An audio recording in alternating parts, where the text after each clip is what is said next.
오늘 우리에게 주시는 하나님의 말씀을 함께 나누겠습니다.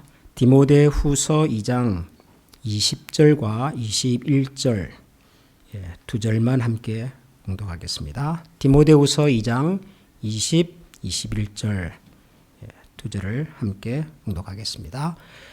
큰 집에는 금그릇과 은그릇뿐 아니라 나무그릇과 질그릇도 있어 귀하게 쓰는 것도 있고 천하게 쓰는 것도 있나니 그러므로 누구든지 이런 것에서 자기를 깨끗하게 하면 귀히 쓰는 그릇이 되어 거룩하고 주인의 쓰임에 합당하며 모든 선한 일에 준비함이 되리라. 아멘. 아멘. 여러분 어제가 무슨 날인지 아시죠? 어제가 무슨 날이죠? 3.1절이죠. 예, 3.1절입니다. 1919년, 지금부터 한 106년이 됐네요. 1919년 3월 1일, 예, 우리 민족의 대표 33인이 공동으로 준비한 독립선언문이라고 하는 것을 서울에 있는 탑골공원이라고 있죠. 예, 그 앞에서 33인의 민족의 대표들이 세계 만방에 이 조선이라고 하는 나라가 비록 일본에게 강제로 침략을 받고 점령을 당해서 식민지 국가가 되어 있지만 그러나 우리 조선은 원래부터 독립된 나라고 이 땅의 주인은 우리 조선 사람이다 하는 것을 천명한 선포한 날입니다.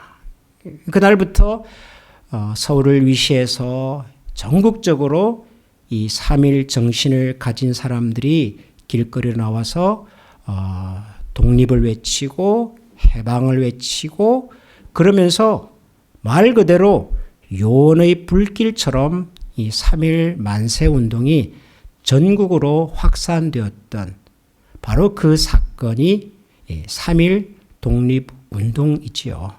그날을 우리가 기념하는 날이었습니다. 많은 분들이 3.1절 그러면 그냥 흔히 그 독립선언서 낭독하고 또 우리 유관순 지금도 누나예요, 그죠? 그분은 평생 누나인 것 같아요. 우리 유관순 열사, 이분들이 태극기 흔들고 했던 그날의 사건만 주로 기억합니다. 그날의 사건만. 그런데 여러분 3.1절은 그것보다 훨씬 큰 의미를 가지고 있습니다. 우리 대한민국 역사 속에서 3.1 운동은 훨씬 더 중요한 의미를 가지고 있습니다. 왜냐하면 여러분 3.1 운동이 1919년 3월 10일 날 시작이 됐잖아요. 그런데 한 달 뒤에 1919년 4월 11일에 아주 중요한 일이 하나 일어납니다. 혹시 뭔지 아십니까, 여러분? 중국 상해에 대한민국 임시정부가 수립이 됩니다. 이 조선에는, 한반도에는 일본의 강제 침략을 받아서 우리 민족의 지도자들이 활동을 제대로 할 수가 없어서 중국 도시에서 대한민국 임시정부라고 하는 국가를 수립을 합니다. 그게 3.1 운동이 일어난 바로 한 달 뒤입니다. 그러면서 이분들이 새로운 나라의 이름을 뭐라고 지었죠? 대한민국이라고 붙였습니다. 대한민국. 여러분, 대한민국이라고 하는 이름이 언제부터 사용되었을까요? 우리가 지금 대한민국 사람이었고 지금도 미국 국적을 갖고 있으나 대한민국 사람으로서의 정체성을 가지고 살아온 사람들 아닙니까?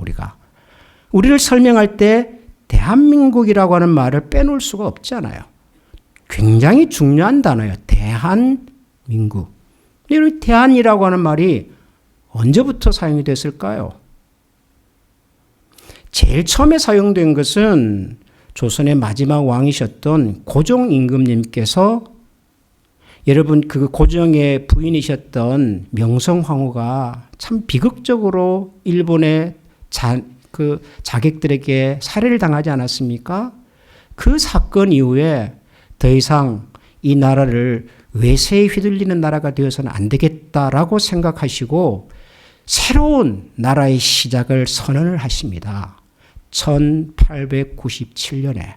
그러면서 그 나라의 이름을 조선에서 대한제국이라고 하는 이름으로 바꾸십니다. 그때 처음 등장합니다. 대한제국. 근데 그 나라가 오래 못 가요. 그죠?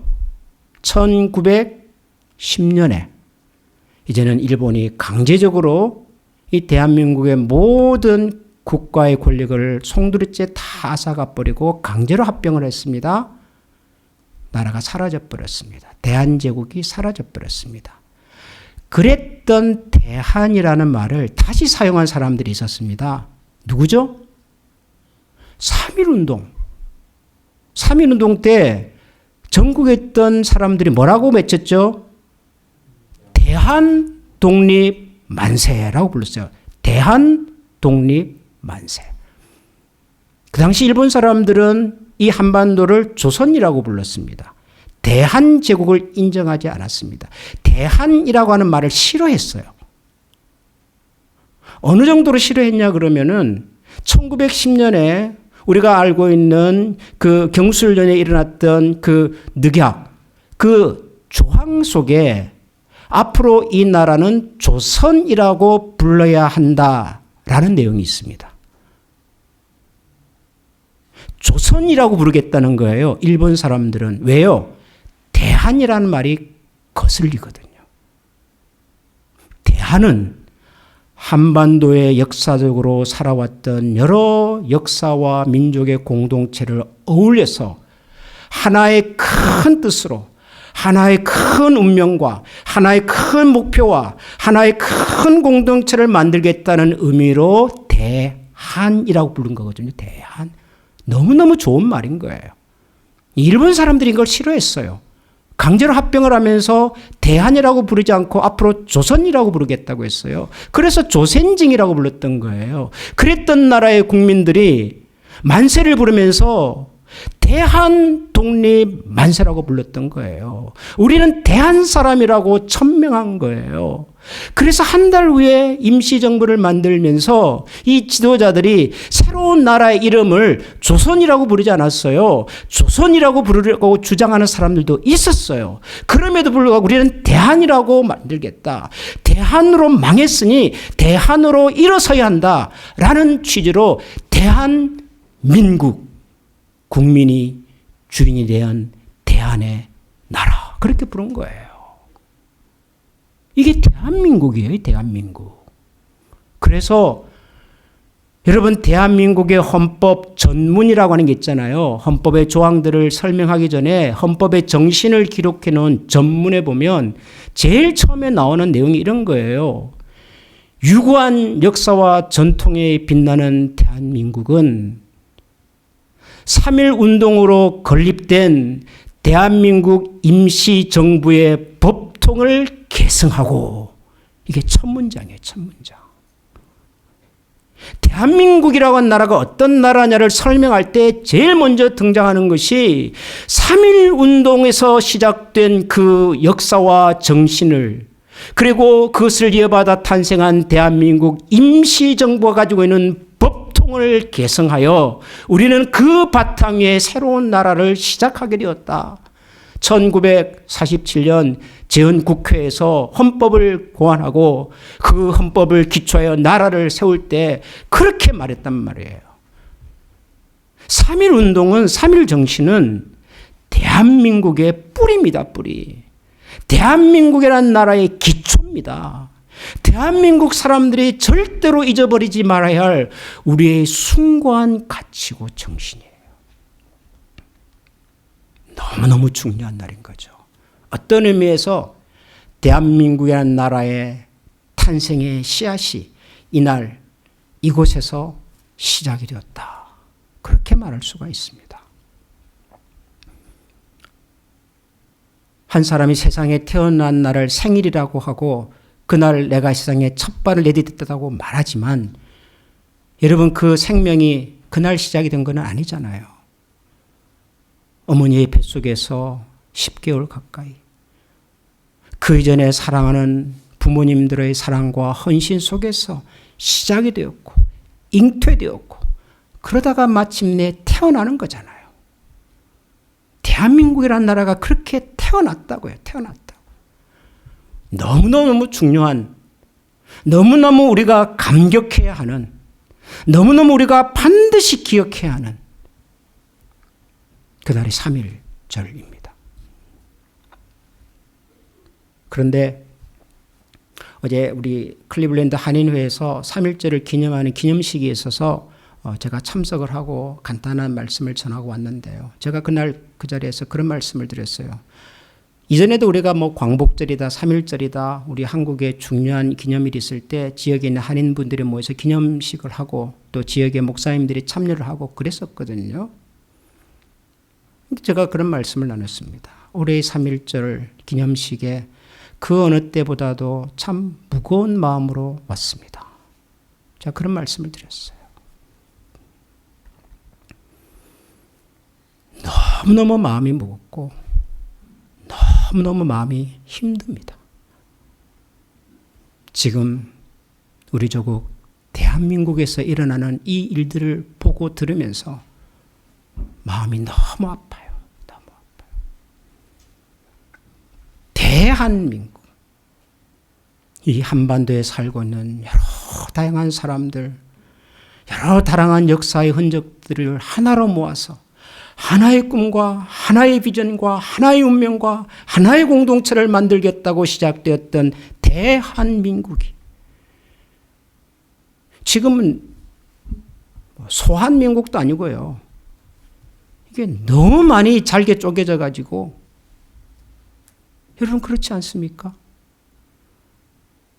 무슨 광화문에 대한민국이 있고 여의도에 대한민국이 있고 뭐 시청 앞에도 대한민국이 있고 부산에 가면 부산에 대한민국이 있고 광주에 가면 광주에 대한민국이 있고 대구에 가면 대구에 대한민국이 있고 대전에 가면 대전에 대한민국이 있고 이게 무슨 대한민국인가? 이런 나라를 만들려고 우리의 선조들이 그렇게 피와 땀을 흘렸던가? 그런 생각이 드니까 너무 마음이 아파요. 너무.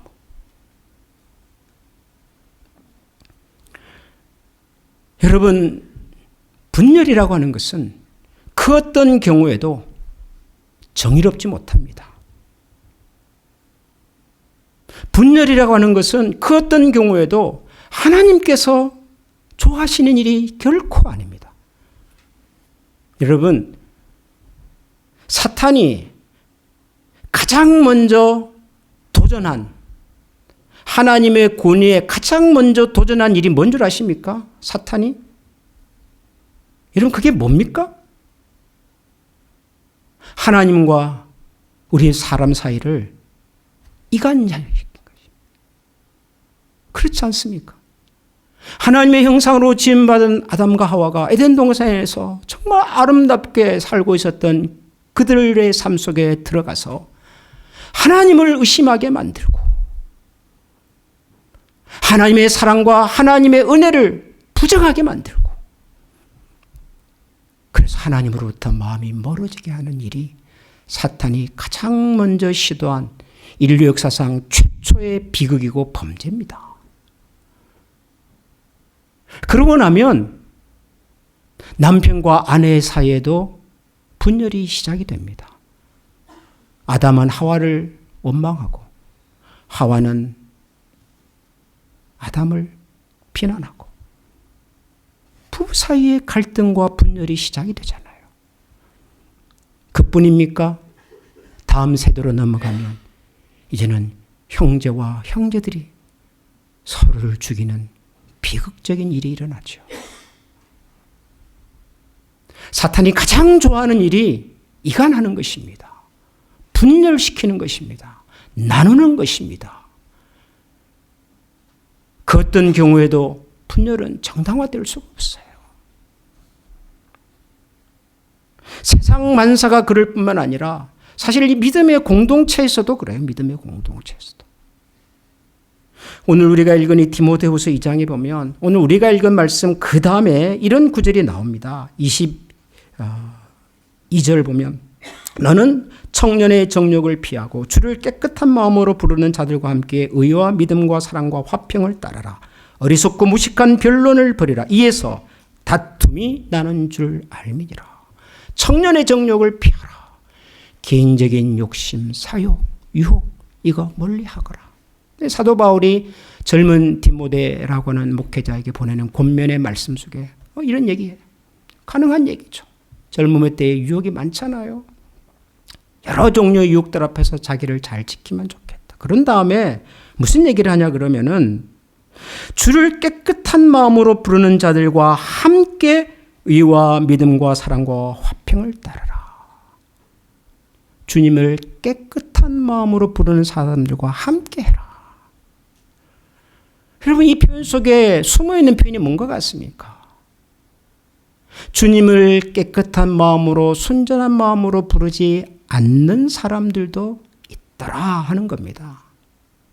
그런 사람들의 이야기, 그런 사람들의 움직임, 그런 사람들의 도전 흔들리지 말고 주님의 이름을 정결하게, 정직하게, 깨끗하게 부르는 자들과 함께해라. 그러면서 어리석고 무식한 변론을 버리라. 이에서 다툼이 나는 줄 알미니라. 어리석고 무식한 이야기들 귀 기울이지 말아라. 그거 다 다툼의 결론은 뭡니까 여러분? 분열이잖아요. 근데 이 얘기를 왜 하냐 그러면은 오늘 우리가 읽은 20절, 21절 마지막에 이런 말씀이 나오잖아요. 집에 여러 종류의 그릇이 있는데 이런 그릇 저런 그릇이 있는데 누구든지 이런 것에서 자기를 깨끗하게 하면 귀히 쓰는 그릇이 되어 거룩하고 주인의 쓰심에 합당하며 모든 선한 일에 준비함이 될 것이다 그럽니다. 우리가 그릇인데 우리가 여러 종류의 그릇인데 근데 주인이 쓰고 싶은 그릇이 있다는 거예요. 어떤 그릇을 쓰시겠다?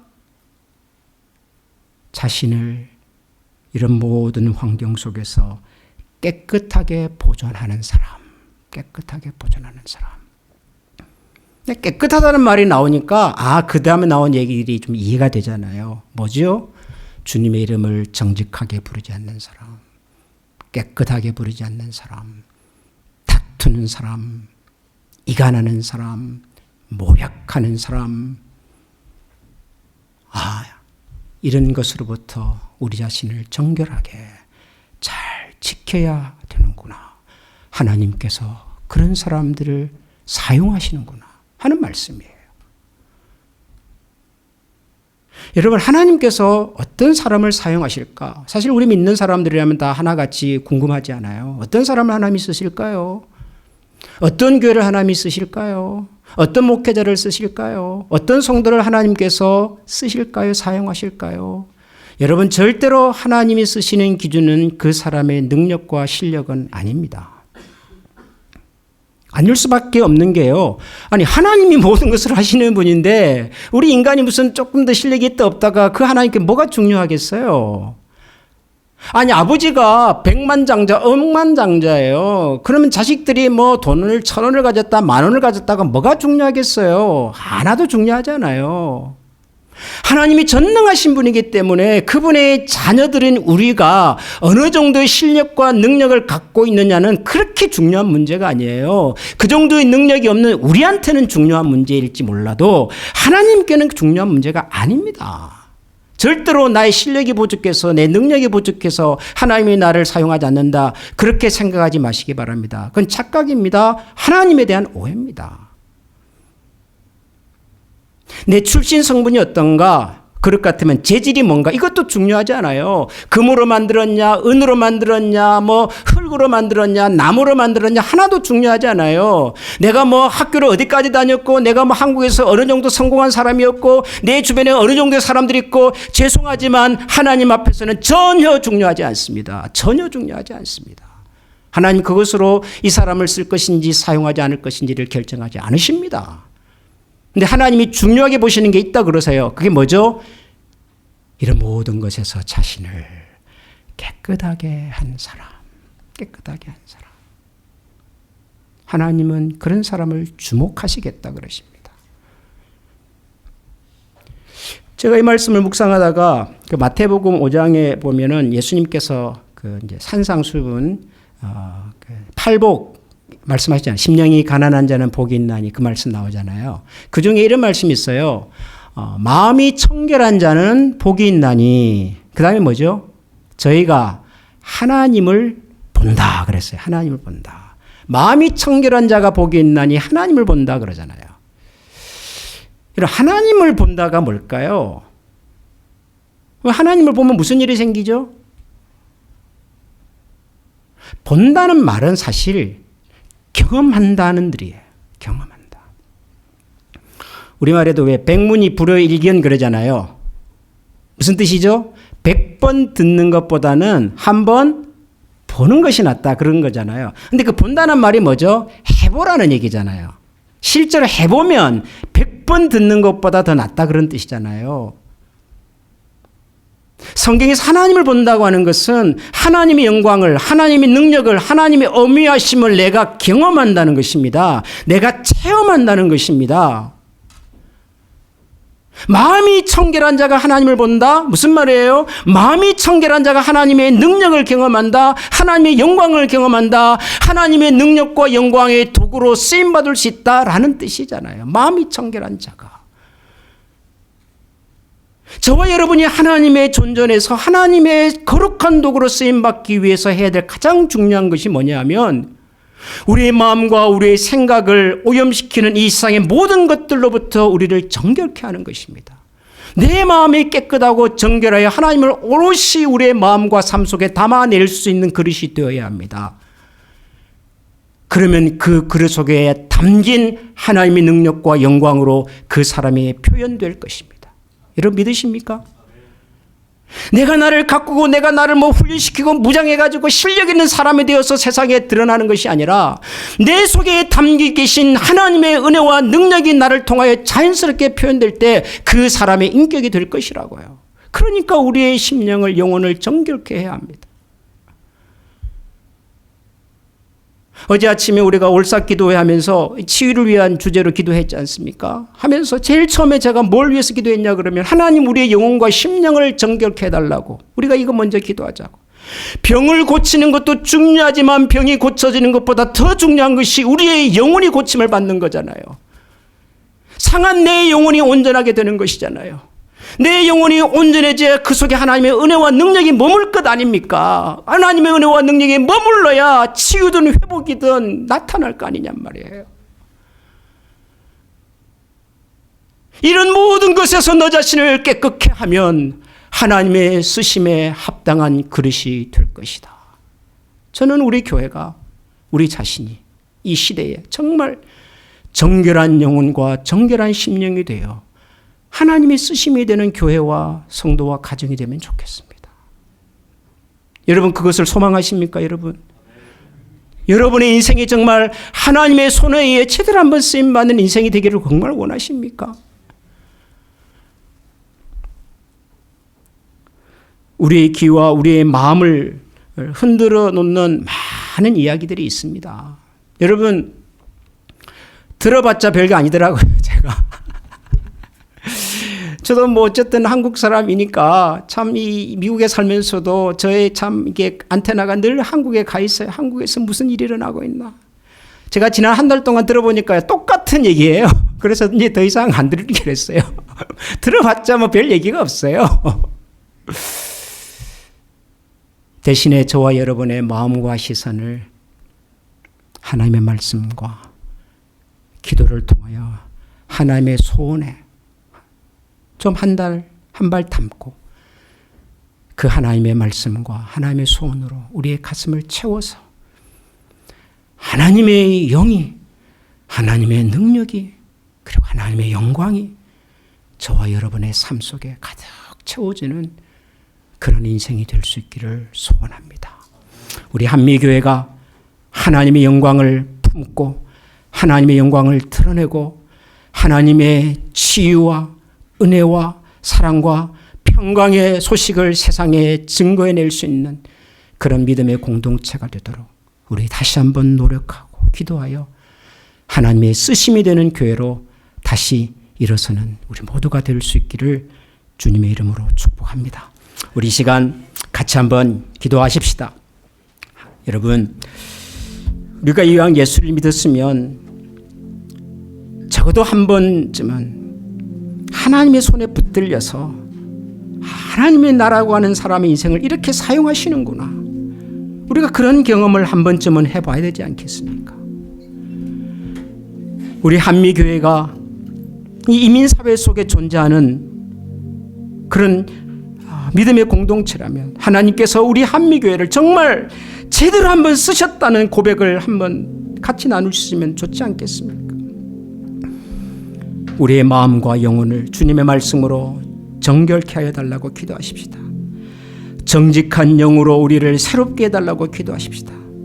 그래야 해서 우리의 시선과 마음이 살아계신 하나님을 주목하고 하나님의 능력이 오롯이 우리 속에 담겨서 우리 속에 충만하게 거하여 우리를 통하여 세상 가운데 밝히 드러나는 인생 되게 해달라고, 여러분 이 시간 우리 한번 다 같이 마음을 모아 기도하겠습니다. 기도합니다. 하나님 아버지 감사합니다. 주님의 은혜와 사랑하심으로 하나님 오늘도 저희들이 주님을 바라봅니다. 거룩하신 하나님을 저희 높여드리기를 원합니다. 믿음의 자리에서 우리가 서 있지만 여전히 우리는 부족하고 여전히 우리는 하나님 다시 한번 저희들을 찾아주시고 다시 한번 저희들 가운데 찾아와 주시고 다시 한번 저희들의 마음에 품어갈 수 있도록 도와주시옵소서. 하나님, 우리가 주님의 나라와 주님의 백성 하나님 앞에서 살아가는 우리는 보잘것이 없습니다. 우리는 약합니다. 아무것도 아닙니다.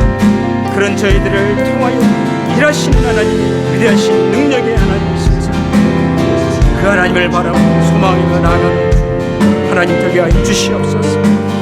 우리 시간 다 같이 마음을 모아 찬양하겠습니다. 나 주님의 기쁨 되기 원하네. 내 마음을 새롭게 하소서. 새 부대가 되게 하여 주사. 주님의 뜻 기쁘게 하소서. 내가 원하는 한 가지, 주님의 기쁨이 되는 것.